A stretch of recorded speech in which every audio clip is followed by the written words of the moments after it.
As you guys know, The Sound of Freedom has been out for about a week, and let me know if you guys have seen the movie yourself. Me personally, I haven't seen it just yet, but maybe sometime this week I'll go check it out. I've been hearing a lot of good reviews about it, and basically like the authenticity and rawness that it has, but it seems there's a lot of pushback, and it seems like the media is trying to kind of like push it under the rug, basically trying to make it not be like get publicized or whatever. So let's see what You Meme has to say about this.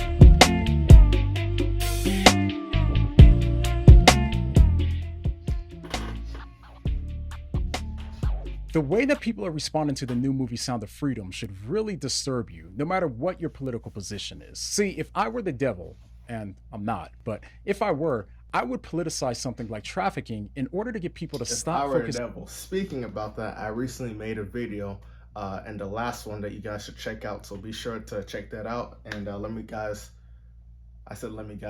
know what you guys think. On the actual issue.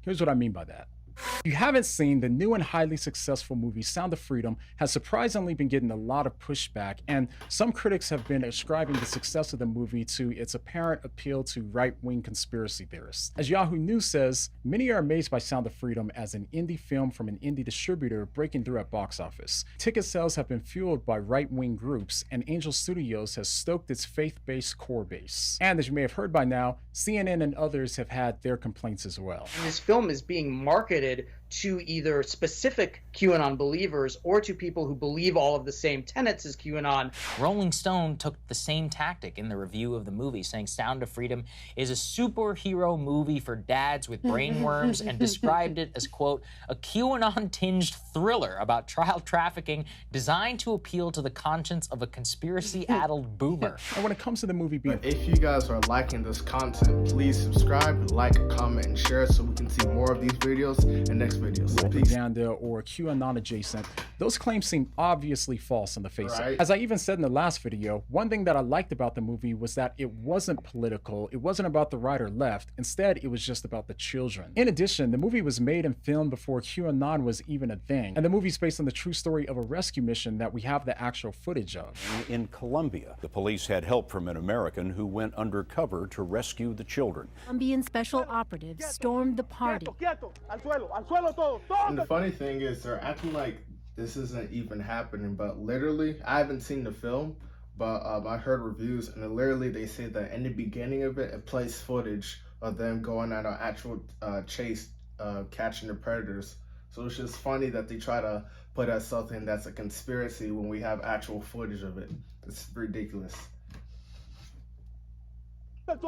Arresting 5 suspects. But given that this movie is already being used as a political talking point by both sides, I believe that these political takes have largely been doing more harm to the original purpose of the film, which was to bring attention to the horrors of trafficking so that way we could all collectively put an end to it. The reason I say that is because if you think back to all of the major political issues that we've had over the last 5 years, from COVID to wearing masks to global warming to racism, all the way to gender issues, political parties have been extremely successful in using all of these topics as fuel for their political party. And not only that, but they always do so in a similar way. Because what happens is that one side will bring up an issue that they feel like the other side is ignoring. They complain about the other side, and then the other side takes offense and responds in kind while also taking the issue just a little bit further in the opposite direction. Then the original side responds by returning the blame and offense and accuses the other side of being the actual source of the issue. And they also respond with a counterposition that goes even further in the opposite direction. And of course, when this happens, the original side responds by doing the same, and so on. But as both sides continue to react to each other, they become more and more hostile to one another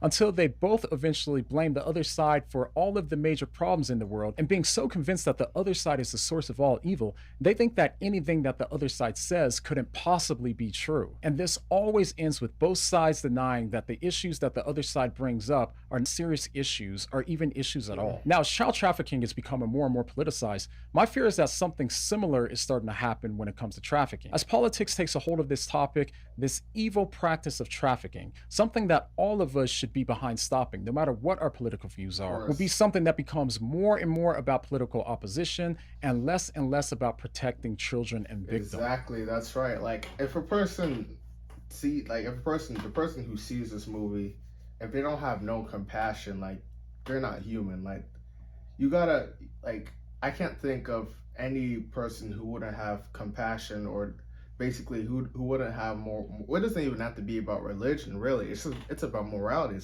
It's about right and wrong.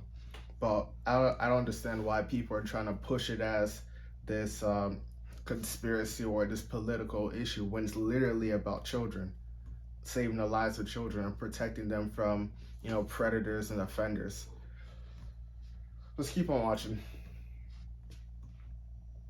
The conversations will continue to be dominated by reactionary attempts to show just how horrible the other side is, and we'll all continue to fight with each other about who's worse instead of teaming up to fight against trafficking. So to return to what I said at the beginning of the video, if you were the devil, what would you rather have? Both political parties coming together to fight trafficking, or instead have them so fixated on blame shifting that eventually we can't help but argue with each other while the kids are being ignored in the background? Of course, if you were the devil, you would rather have us fighting each other rather than fighting the problem of trafficking. And when this happens, the only ones who really lose in this situation are not conservatives or liberals, but instead it's the children. Now, don't mistake what I'm saying here. Don't get me wrong. There are legitimate political issues that might have contributed to the problem, but the way that we deal with and react to those issues only seem to make the problem worse. Even if the other side is a problem when it comes to trafficking, it still does us no good to allow our reactions to be more focused on the other side rather than the children. When we enter into the game of reactionary, our reactions are often the fuel that take the focus off of the actual issue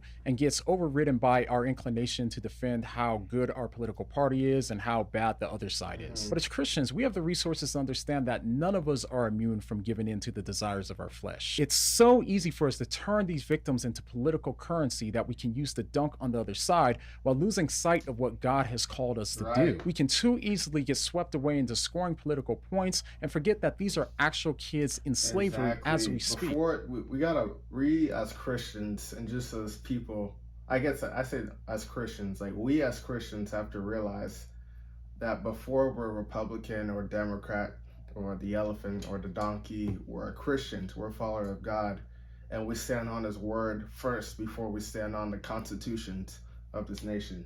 So it's just a good thing to remind ourselves, like, why we do the things that we do as Christians, not as Americans, as Bible-believing people.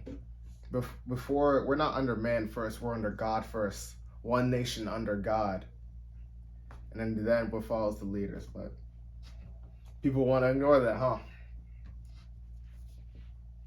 Now, I know that what we don't want is to create stumbling blocks to these kids' freedom by allowing our political zeal to keep everyone distracted from the real issues. The more that we react on our flesh and the more that we become preoccupied with fruitless complaining, the more that we're acting like the world rather than the salt and light in the world. If they respond by accusing us of evil, instead of us reacting and responding to them, we can focus on doing good and allowing our good works to speak for themselves. Because, as Peter says, live such good lives among the pagans that, though they may accuse you of doing wrong, they may see your good deeds and glorify God on the day He visits. So, as Christians, let's work hard not to give our political opponents ammunition to reject what we're saying by being accusatory or unnecessarily offensive. Let's reject the temptation to respond in unwise ways that will only cause more division while simultaneously enabling the real issues to go unnoticed. And lastly, when it comes to how we should navigate these issues, let's be wise as serpents, but yet innocent as doves. And if you're looking for more guidance on issues surrounding politics and Christianity, go ahead and check out this playlist here, and I'll see you over there. But the next time that you find yourself caring more about scoring political points rather than the real issues, what are you gonna say? What do you mean? Yeah, guys, that's basically the video for today. But I keep saying let me know what you guys think in the comments, and let me know how you think this movie is receiving, backlash, or if you experience anything you personally when you went to try to see it in films, if they somehow tried to say, oh, it wasn't available, or they try to basically make all this nonsense saying, oh, this movie's not available because of this or that reasons. Other than that, guys, keep God first. Praise be to God for everything that He has done, and let's keep on fighting for truth, and let us in everything that we do honor, worship, and glorify God. We'll catch you on the next one. Peace.